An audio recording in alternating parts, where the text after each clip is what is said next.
যাদের অন্তরের মধ্যে সরিষার দানা পরিমাণ অহংকার কিবির থাকবে, রাসূল বলেন সে জান্নাতে যেতে পারবে না।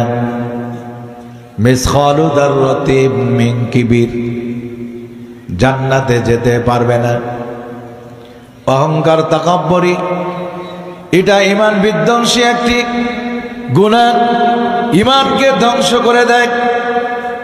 ইবলিস কিন্তু অহংকার করেছে, তাকাব্বুরি করেছে, এই কারণে লক্ষ লক্ষ বছর ইবাদত করেছে। অহংকার করার জন্য আল্লাহর কাছ থেকে লানত প্রাপ্ত হয়েছে,